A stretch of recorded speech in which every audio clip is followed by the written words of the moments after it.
Tonight, Buckingham Palace is once again at the center of a royal storm, and this time the whispers are louder than ever. For weeks, the public has been told that King Charles is still handling matters behind the scenes, still reviewing papers, still determined to project calm. But what if the real story is not about what the palace has said, but what it is suddenly preparing the country to accept?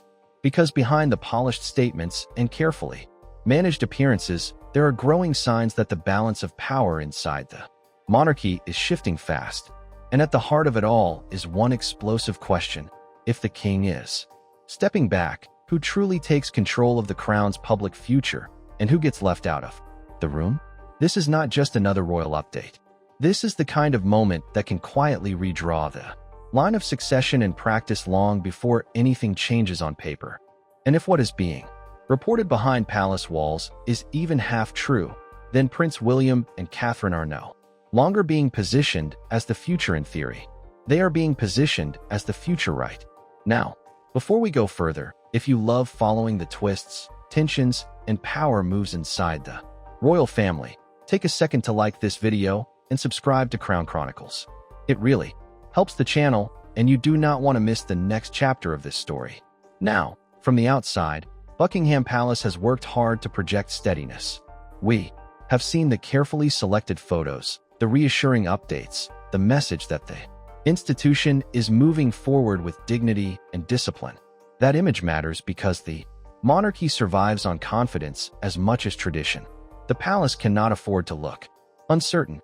It cannot afford to look divided. And above all, it cannot afford to look unprepared. But insiders have been hinting for some time that the strain behind the scenes has been far more serious than the public ever realized. Engagements have been shortened. Appearances have become more tightly controlled. Senior royals have quietly absorbed responsibilities that once would never have left the king's desk. And as that load has shifted, one couple has become impossible to ignore: William and Catherine. That alone would be enough to spark headlines. But the real tension begins when private contingency planning turns into a struggle over influence. Because whenever power moves in a royal household, the public only sees the ceremony. The real battle happens in the paperwork, the private meetings, the access lists, the schedules, the briefings, and the tiny phrases that determine who gets consulted and who gets bypassed. According to the latest palace chatter, a critical moment came when it became clear that a temporary adjustment might no longer be enough. What was originally framed as a manageable reduction in duties reportedly forced senior figures inside the institution to confront a much bigger issue. If the king cannot maintain the full pace expected of a reigning monarch, then someone must do more than simply fill in at events. Someone must shape the monarchy's daily direction. Someone must carry not only the duties, but also the authority behind them. And that is where this story takes a dramatic turn. Reports suggest that William was not merely asked to support his father more visibly, but to take on a far broader role in guiding key royal functions. Not just appearances, not just symbolic gestures, real responsibility, the kind that touches state audiences, senior appointments, long-term planning, and the public image of the crown itself. And standing beside him in that transition, not as a background figure, but as a central pillar, is Catherine. That matters because Catherine's rise is not just about popularity. It is about perception. She is widely seen as disciplined, composed, and deeply in tune with the role expected of a future queen. In moments of uncertainty, institutions lean toward figures who reassure the public without saying too much. Catherine does exactly that. She projects continuity. She projects stability. And in a period when stability is everything, that makes her more than an asset. It makes her essential. But here is where the atmosphere reportedly changed from delicate to deeply uncomfortable. Because as preparations were being discussed for how the monarchy would function during a longer royal slowdown, concerns emerged over whether all parts of the royal household were moving in the same direction. And when different offices start planning for the future in different ways, that is when private loyalty and institutional control begin to collide. The most explosive claim circulating around this story is that there were competing assumptions about how much influence Queen Camilla's household should retain if the King reduced his role further. On paper, that may sound procedural. In reality, it goes to the heart of royal power. If William is to act with authority, can there be another office quietly, shaping ceremonial choices, staffing decisions, or public-facing priorities? Can there be two centers of gravity inside one monarchy? History suggests that when the answer becomes unclear, the conflict does not stay private for long. And that may explain why this entire moment feels so significant. Because what is being described is not a simple health adjustment. It is a line being drawn, a decision over whether the future of the monarchy should pass clearly through the heir and his household, or remain tangled in overlapping influence, competing access, and behind the scenes negotiation. Imagine the pressure inside those palace rooms. On one side, a king trying to preserve dignity while acknowledging reality. On another, an heir who knows every extra responsibility will be scrutinized for signs of ambition. Beside him, Catherine, aware that every public move she makes will be interpreted as either duty or overreach depending on who is watching. And hovering over it all, the unspoken question of who still gets to matter. Once the spotlight begins to shift, that is why even the smallest reported detail has set off such intense speculation. Because, in royal life, symbols are never just symbols. A seating plan can send a message. A canceled appearance can spark a theory. A missing name in a statement can hit harder than an open criticism. And if the palace truly prepared a structure that strengthened William and Catherine while limiting outside interference, then the meaning is impossible to miss. The monarchy may still belong to Charles, but its operational center is already moving forward. For William, that creates both opportunity and danger.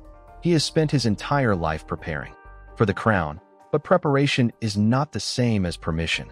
The public is often sympathetic to duty, yet suspicious of eagerness. If he looks too ready, critics will say he is stepping into the spotlight too comfortably.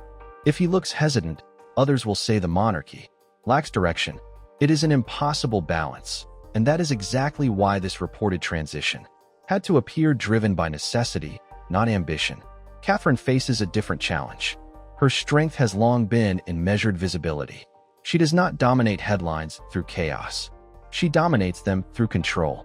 But stepping into a more openly central role changes the stakes. The moment she begins carrying responsibilities associated with the monarchy's ceremonial heart, the conversation changes. She is no longer simply the Princess of Wales supporting the heir. She becomes part of the answer to a national question. Who represents the crown when the king cannot do so fully himself? And then there is Camilla.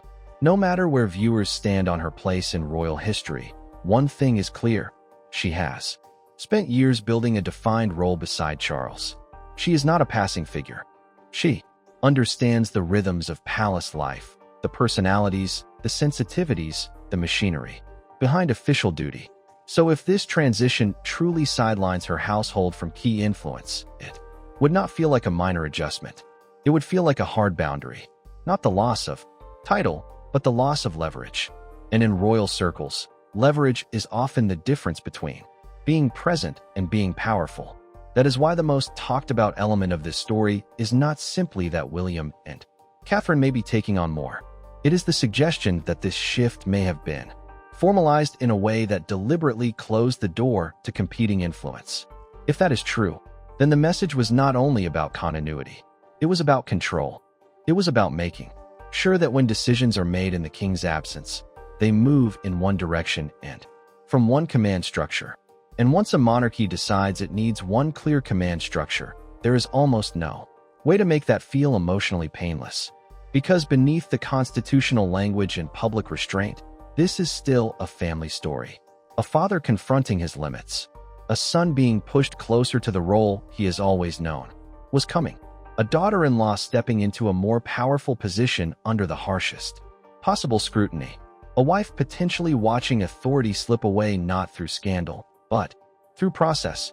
No shouting, no dramatic confrontation on the palace steps. Just signatures, schedules, protocol, and silence. Sometimes that is how the biggest royal earthquakes begin. What makes this even more fascinating is how the palace may choose to present it. The institution rarely announces transformation in blunt terms. It prefers phrases like continuity, duty, support, temporary adjustments, and ongoing recovery. But the public is not blind to symbolism.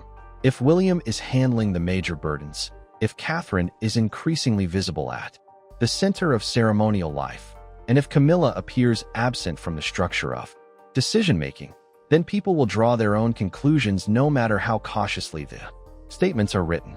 And once those conclusions settle in, they are very hard to reverse. That may be the deeper reason this story has captured so much attention. It is not just about who does what this month. It is about whether the monarchy has already entered a soft transition without using that phrase out loud. A transition where the titles remain the same, but the energy, authority, and public expectation begin flowing somewhere else.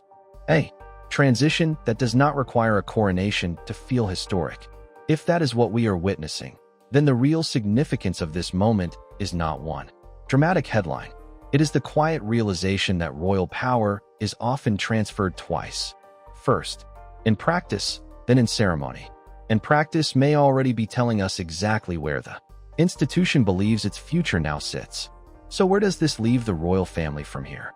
If Charles continues to reduce his visibility, William and Catherine will almost certainly become even more central to the monarchy's image. Every appearance will matter more. Every absence will be analyzed more aggressively. Every sign of internal unity or internal strain will be dissected by the public, the press, and palace watchers around the world. And if Camilla's role remains visibly diminished in that process, speculation will only intensify. The palace may hope to keep this framed as an orderly adjustment. But history tells us that once the public senses a shift in power, it begins watching every gesture for proof. Who stands where? Who speaks? Who is thanked? Who is missing? In royal life, the smallest detail can become the loudest signal. And that is why this story is far from over. Because if this was the moment Buckingham Palace quietly chose clarity over compromise, then we may be watching the opening scene of a much larger royal reset, one that could define the final shape of Charles's reign and the first real test of William and Catherine's era before it has officially begun. If you made it this far, tell me in the comments, do you think this shift is a necessary move for the monarchy, or does it reveal a deeper fracture inside the royal household? And if you want more sharp royal analysis, high-stakes palace drama, and the stories everyone will be talking about tomorrow, make sure you like this video, subscribe to Crown Chronicles, and turn on notifications so you never miss what happens next.